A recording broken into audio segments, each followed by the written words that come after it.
आदित्यजी, सलग सेना भवनमध्ये बैठका सुरू आहे. 1 जुलैच्या मोर्चा संदर्भात आपण आदेश देत आहात. नेमका हा मोर्चा कुठून सुरू होणार, किती वाजता सुरू होणार, कोणकोणते कार्यकर्ते मुंबईतले येणार की मुंबईच्या बाहेर, जरा सविस्तर संपूर्ण ही सगळी माहिती आपल्याला लवकरच सांगितली जाईल. जे डिटेल्स आहेत मोर्चाचे ते आपल्या जवळ येतीलच. महत्त्वाची गोष्ट हीच आहे की हा मोर्चा मुंबई महानगरपालिकेचा चाललेला भ्रष्टाचार आहे, गेले 1 वर्ष आपण पाहतोय.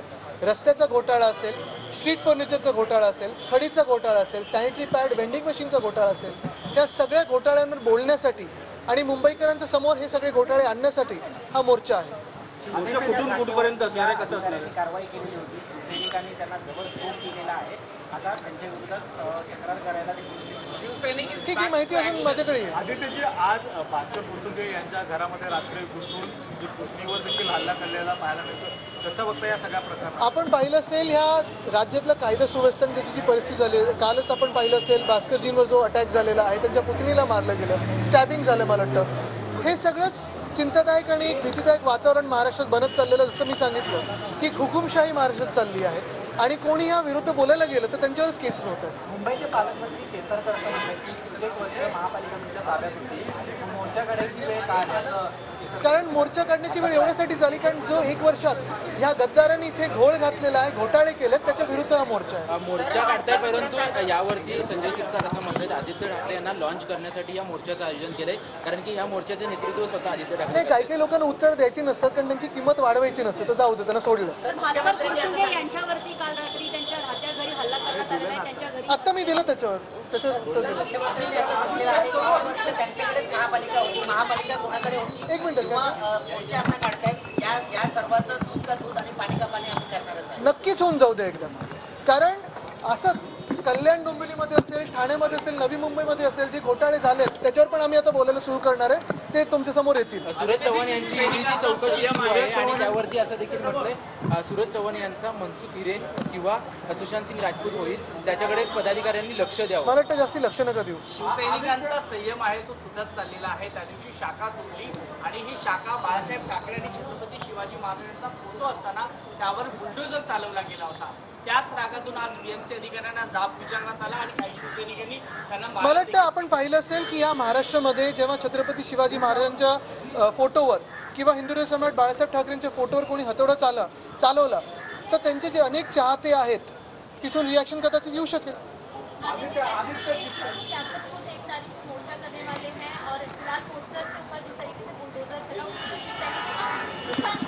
नहीं, अगर आप देखें तो महाराष्ट्र में जो भी चल रहा है वो एक हुकुमशाही का राज्य ऐसे चल रहा है.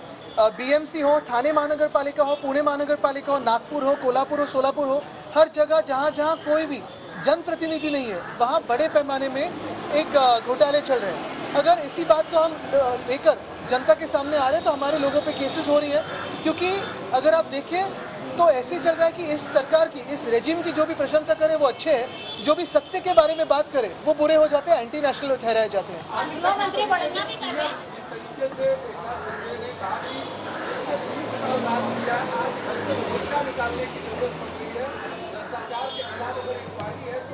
क्योंकि 20 साल जब वो हमारे पार्टी में थे, हमारे कंट्रोल में थे, अभी अब जो छूट गए हैं तो पैसे कमाने में लग गए, खोखे के पीछे भाग रहे हैं, तो कहीं ना कहीं जवाब तो आएगा. मोर्चा इसीलिए है.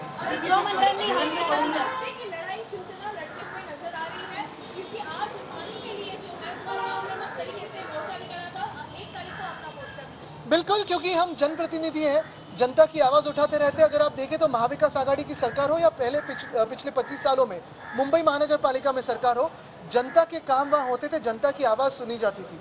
अगर आप देखें तो कल म्यूनसिपल कमिश्नर गायब थे, परसों म्यूनसिपल कमिश्नर गायब थे. हमारे वक्त पे अगर आप देखें तो हर कोई म्यूनसिपल कमिश्नर हो, एएमसी हो, डीएमसी हो, जब भारी बरसात होती थी मुंबई में तो वो रास्तों पे दिखाई देते थे, आपके साथ भी घूमते थे, बातचीत करते थे, रिपोर्टिंग करते थे. वैसे ही मेयर हो या फिर हमारे वक्त पे अगर आप देखें तो सीएम साहब खुद, उद्धव साहब ने रास्तों पे आके जायजा लिया था जब बारिश हो रही थी. कल का जो चल रहा था वो एक टूरिज्म जैसे चल रहा था कि कहाँ कहाँ बारिश हुई, कोस्टल रोड जाके देखते हैं, यहाँ जाके फोटो अप करते हैं. मुझे लगता है ये जनता के खिलाफ काम करने वाली जो खोखे सरकार है उसके खिलाफ ही हम ये मोर्चा निकाल रहे हैं.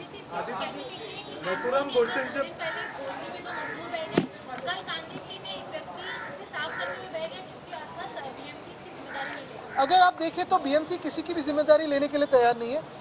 सच में बात कहें तो प्री मानसून जो काम होते हैं, जो हमारे वक्त पे होते थे, तो मुंबई में जो 16 एजेंसियां काम करके उनके साथ कोऑर्डिनेशन की बैठकें होती थी।